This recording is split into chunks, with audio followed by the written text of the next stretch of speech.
ยินโอเค days 2แล้ววันนี้พวกเขาก็จะไปเบิ่งแดดขึ้นคลิปก่อนนี่หรือว่าเมื่อวานนี่แปดเบิร์ดเนาะแล้ววันนี้เขาจะไปเบิ่งพระอาทิตย์ขึ้นหรือว่าเบิ่งตะเวนขึ้นกัน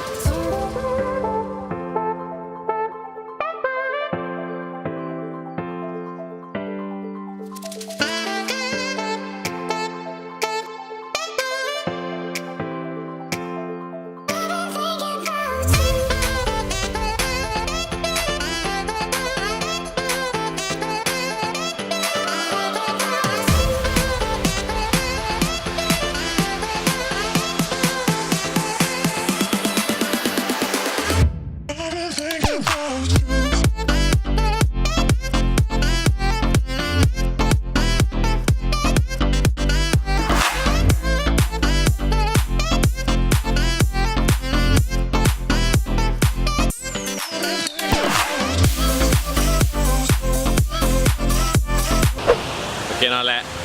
นี่คือวิวทะเลดานังนะตอนเช้าเห็นเนาะอ่ะเด็กๆกันแล้วเกินนี่จะว่าเด็กๆตอนนี้กาประมาณ7 โมงวะ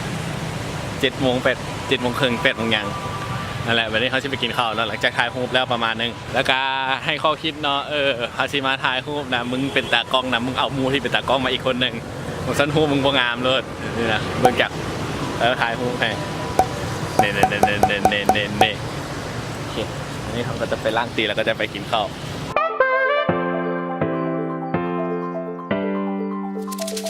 ตอนนี้เขามากินแบนเบลเนาะหรือว่าขนมเบล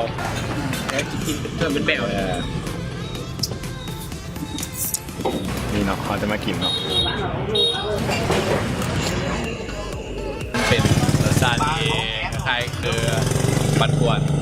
แต่ว่ามันก็จะเป็นฟิลลิ่งอีกต่างหนึ่งโอเคเนาะวันนี้เขากับยูที่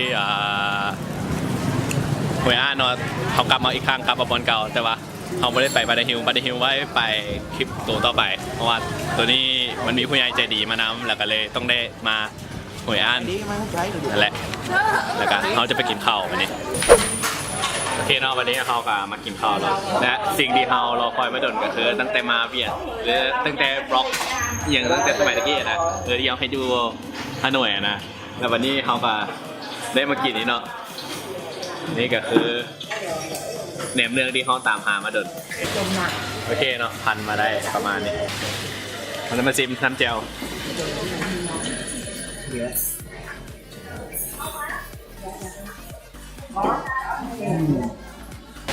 แหนมไม่ได้แบบแตกต่างจากลาวโคตรเลยแบบมันแซ่บอยู่ดีให้แบบนั่นแหละจากที่เราคอยมาโดดกันได้มากินนี่กันรู้สึกว่าสุดยอดไปเลยโอเคเนาะหลังจากที่เขากินแหนมนั่นก็แหนมลุยแล้ววันนี้พวกเขากับมันยังเราเป็นเส้นทางเนาะ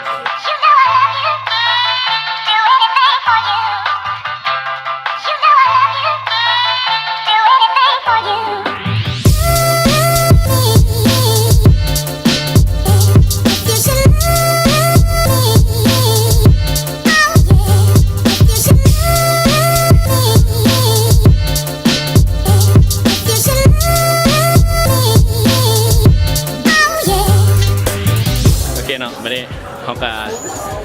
ได้น้ำเอาห้องใกล้ไปใส่บักใกล้หาย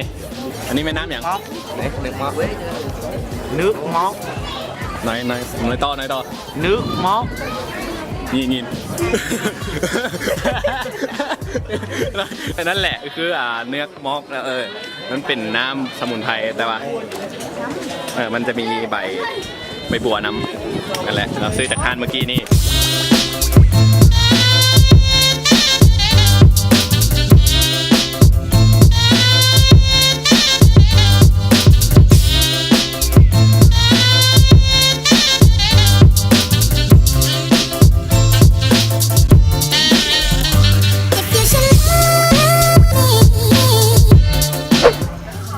โอเคเนาะอันนี้คือเป็นเมนู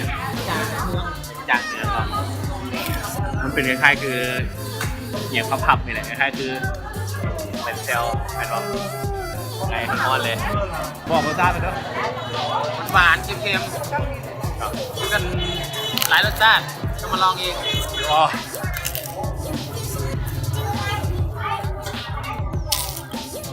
พอกับพอ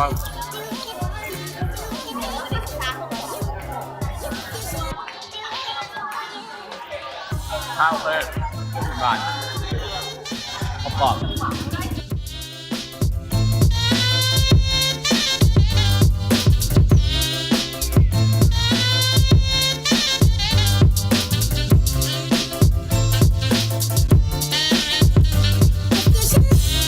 เพียงแล้วนี่ก็คือห้าน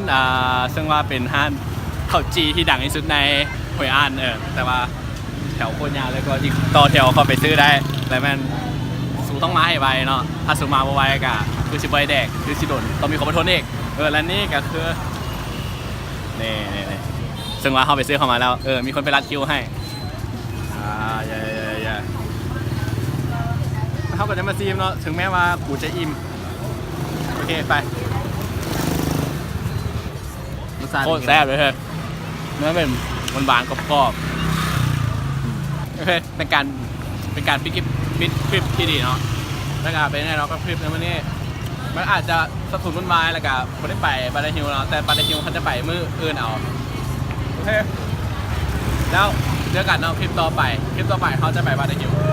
เจอกันมาเพิ่มความงูให้นี่ไปบ้านป้าผี บ่ไปคอยบ่ไป